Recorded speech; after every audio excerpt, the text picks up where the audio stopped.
Hello, everyone. I'm Renowned Zero, and we are back again talking about the Disney CEO Bob Iger attempting to blame the Marvel's abysmal quality on the Coof and the lack of executive oversight on the set.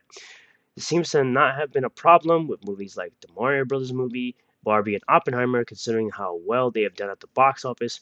Now, the reason that the Marvels didn't do great is because it obviously did not appeal to anyone, and they like to say that, oh, men didn't see the movie. No, even though the majority of people that went to see this movie were men, and it didn't appeal to women, but apparently Barbie appealed to women because a lot of them saw the Barbie movie, and it did very well at the box office, making over $1 billion.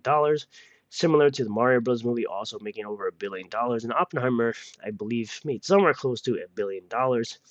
So there's no possible way you could have absolutely stated that the Coof somehow had anything to do with this movie being a flop, which, even though it's still in theaters, we can all see it's going to be a flop.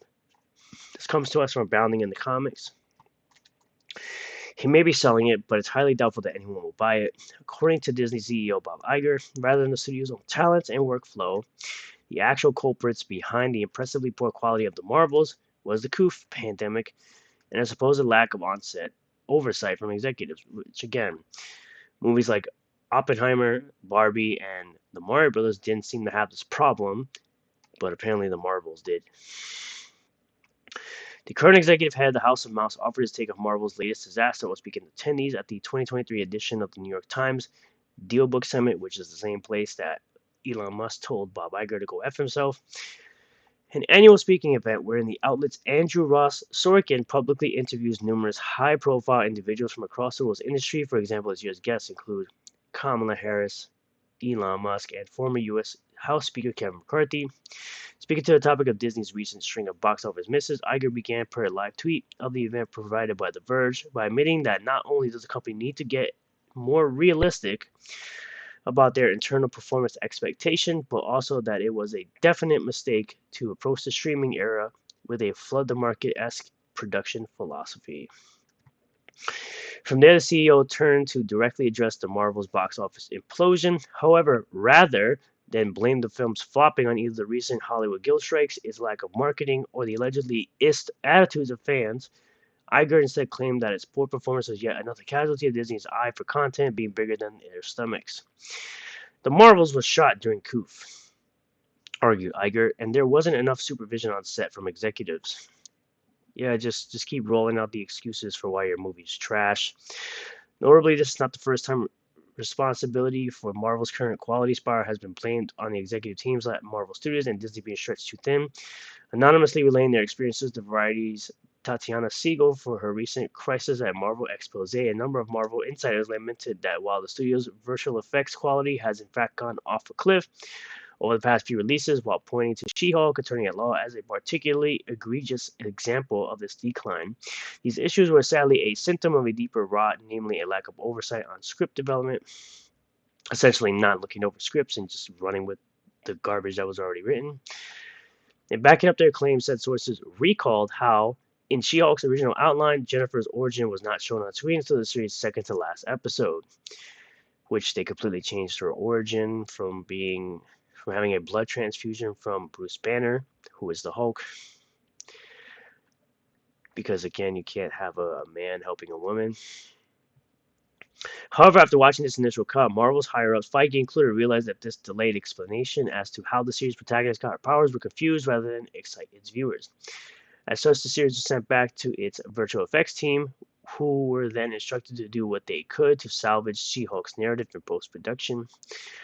For one of specific source who was involved with She-Hulk, the so-called bad visual effects, I keep saying virtual, we see was because of half-baked scripts. That is not Victoria, that is Kevin. And even above Kevin, they added, those issues should be addressed in pre-production. The timeline is not allowing the Marvel executives to sit with the material. Yet, contrary to Iger's assertion, in reality, it seems Marvel Studios' problems have less to do with a lack of executive oversight, but rather an overabundance of it. Case in point, look at Daredevil Born Again, which infamously was sent back to the drawing board this past October after studio higher-ups realized the Man Without Fear's television return was shaping out to be less than heroic, meaning they fired the entire team, basically. In doing so, the studio throughout the most of the work, produced by the series' original brain trust, a team of producers whose ranks included Marvel boss Kevin Feige, Marvel Comics editor Sana Amanat, Disney's Louis Esposito, Secret Invasion co-producer Chris Gary, which I heard that show was trash, and original series writers Matt Corman and Chris Ord, in order of handing off its redevelopment to their newly tapped creative team of showrunner Dario Scardapane and directorial duo Justin Benson and Aaron Moorhead. All in all, it seems that rather than letting executives attempt to control the entire lurching machine that is the MCU, it would serve Iger, Disney, and Marvel far better to continue shifting towards dedicated creative teams. But then again, this is Marvel, and they're not exactly known for taking the respectable and obvious way out of their own self-inflicted issues.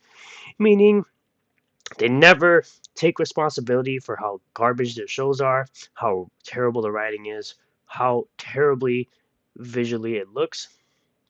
They just sit there and blame everybody else or try to shift blame on anything and everything they possibly can in order for you to say, well, it's okay. No. If it sucks, it sucks. The fans will watch it, whoever is left, and will tell you that it sucks. And they'll give you reasons why it sucks and give you ways to make it better. If you don't want to take the advice from people who actually know the source material for something like She-Hulk or even Daredevil, I don't know what to tell you. I would say you shouldn't be giving people who don't know what they're doing the keys to whatever shows they want.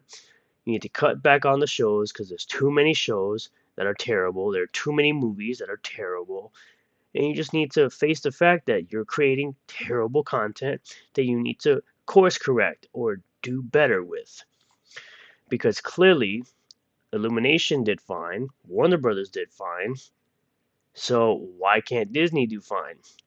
Again, you may have made $1 billion with Captain Marvel after smushing it between two big Avengers films, which they made you think that you needed to see Captain Marvel to understand what happened in Endgame, which you do not. And considering that they cut down Brie Larson's role in Avengers Endgame, which I'm glad they did because Captain Marvel was dog shit. You don't. This movie's just dead in the water. You have characters that nobody cares about. You have characters being played by people that no one cares about.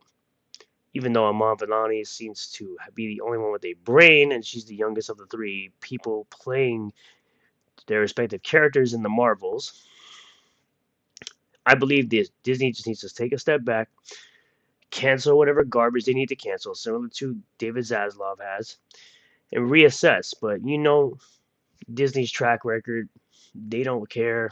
They just pump out as much crap as they can because they think anyone will just watch it when they slap a label of Marvel or Star Wars on it and continue to keep it moving. Thank you all for checking out this video. I really do appreciate all the new subscribers, returning subscribers, new viewers, returning viewers. If you do like this video, hit the like button, comment below how you feel about all this, subscribe for more content, hit the bell for notifications, set the bell to all. That way you get notifications anytime I post a new video or live stream, and I will see you all in the next one. Peace.